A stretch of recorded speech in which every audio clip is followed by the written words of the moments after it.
going to show you how to make what we call Italian stuffed olives.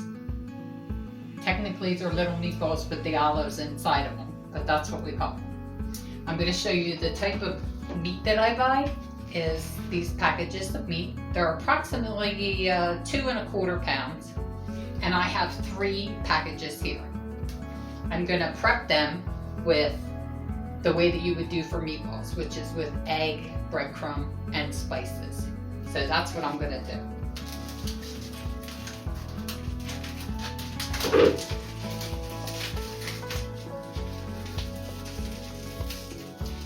They always fight me.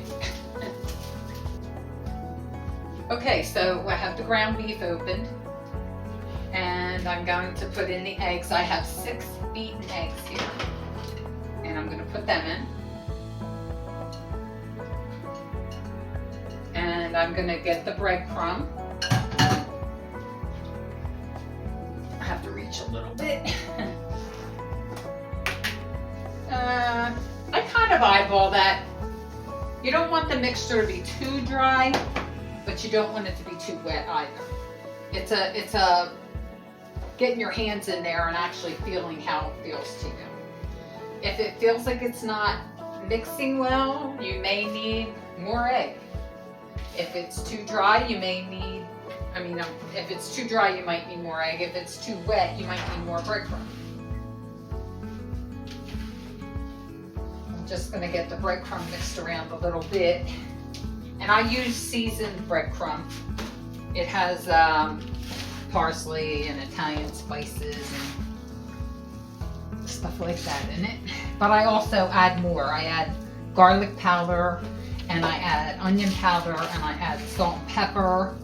Not too much salt. You don't want it to be too salty. And I forgot to get my parsley out, so I'm going to have to take a second to go get that. It's feeling, it's a matter of just getting your hands in there and squishing it around, mixing it all together. Okay, so I'm going to add garlic powder. And again, you just eyeball it. Oh goodness, I made a mess there. I like it very garlicky, and my family does too. So I put probably about 3 or 4 tablespoons in there.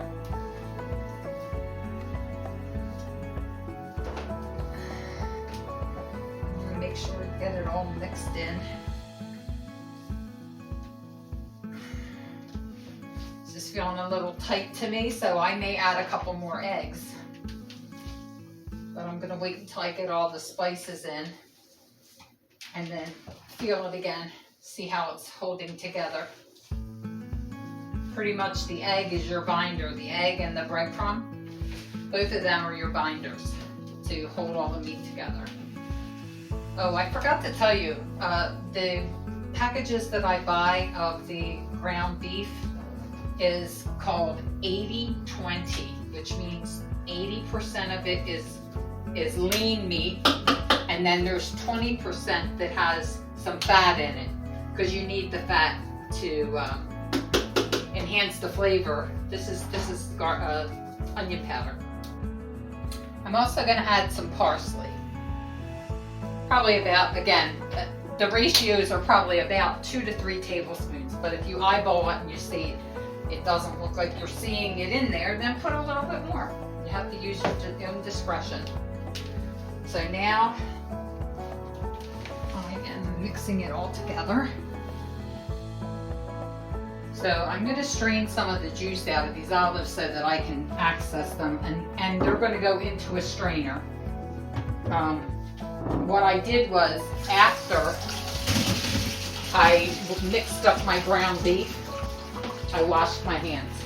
You want to always, when you're touching meat or eggs, you always want to wash your hands in between that before you touch anything else, even the jar. You'll contaminate your food if you don't make sure that you're washing your hands. That's a big plus in the kitchen. You always want to have clean hands. So these olives have been strained of the water, or the briny solution that they're packed in. And I'm gonna get just a little paper plate to put them on so that I don't get juice all over the counter. Although I do wiping it anyway. So, what we're gonna do, after I stuff the olives, it's called stuffing them, I'm gonna roll them in egg, breadcrumb, and I'm gonna put them in this pan. So I'm gonna get started. One of the things that you wanna do when you buy these olives, make sure you get them without the pimento. They do have them. Because I'm gonna have to sit here and take each one of these pimentos out before I do it. Because we stuff a little tiny bit of meat inside. So what I'm gonna do in order to get the pimento out is I'm gonna make a little slice in the olive and I'm gonna take out the pimento. And you can toss that. And then what I'm gonna do, I'm gonna take a little tiny piece of meat, put it on the inside. This is why we call it stuffed olives. And then you take enough of the ground meat mixture and you roll it into a little ball and then you press it out very flat. Because then you're going to take the olive and you're going to put it in there and you're going to wrap the meat around it.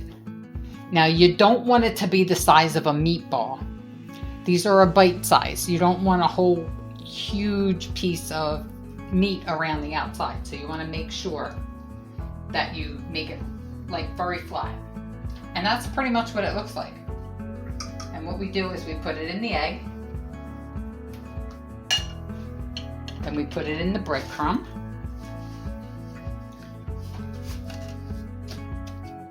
I can probably even get them smaller than that. And then I just put them in there while I'm making more. Then after I get enough, I put them in a plastic bag and put them in the freezer. So again, I was touching meat. I'm washing my hands because I'm going to do that process all over again. And it does get kind of messy, but I'm going to see if I can make it even smaller than that. Because basically it's an appetizer. It's like a bite size. I want a bite size. So again, I'm cutting it open. I'm taking out the pimento. So we're going to throw that away. We don't need it. I'm going to take a small piece of meat and put it on the inside of the olive.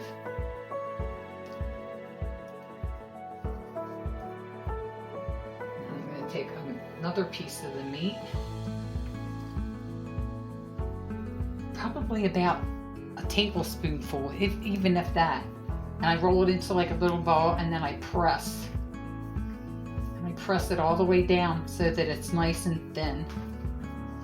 And then I put the olive on the inside again. And I bring the meat up and around and seal it. And then I roll it again to another ball. My sister tells me I'm the only one who can do this because I know exactly how much meat to put in. So we're rolling in the egg again, going into the breadcrumb. And your fingers definitely do get messy. And then we put it in here. And we continue this process until they're all done. I'm gonna do all these olives and all this meat. And I have to make sure that I put one bag aside. Probably about 25 to a bag is how I bag them. And that way they're easier to count for how many you have. And I'm gonna make that for my best friend and her daughter. They've never had them. So once I get these done, as I am getting them done and get enough, I do about 25 and I put them in plastic bags and lay them flat, and then I put them in the freezer. When I'm all done this process, we're going to come back and I'm going to show you how to fry them, and then we're going to taste them. They're going to be delicious. Now comes the fun part. Now we fry them up and we get to eat some. I'm only going to show you a few because I've been at this all day and I am tired. So I'm going to show you how to do this, and then I'm going to go to bed probably. The olives have all been coated with the ground meat. They've been rolled in egg and they've been put in breadcrumbs. And I put them in the freezer to get them a little bit more solid so that when they go in the oil, they're not falling apart. So here we go, we're dropping it in. And I'm not doing deep fry. I'm just doing a shallow fry because I didn't feel like bringing out the deep fryer and all that. So probably gonna do around 10. And Ed's gonna enjoy them because he loves these.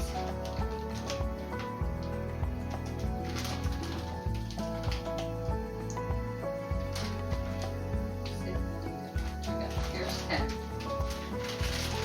gonna put these back in the freezer. Now, these are frozen, so you can take them out and fry them up anytime you want. You can take a few out and fry them if you want. So we're pulling these out, and one tip I wanted to let you know, you want to make sure that the oil is hot enough, but not too hot, because if it cooks the outside first, it gets real brown, and the inside isn't finished, then you're in a little trouble there. So we're going to let these sit on the paper towel for a few minutes so the oil can absorb and into the paper towel. And then I'm going to cut one in half and show you what it looks like. Still a little hot, but I'm going to try.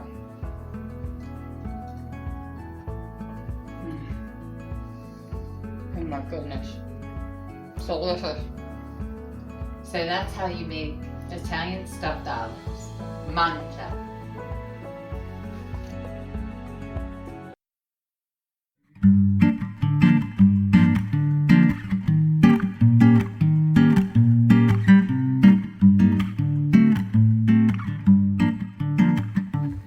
Make sure that you hit the like button and the notification button so that you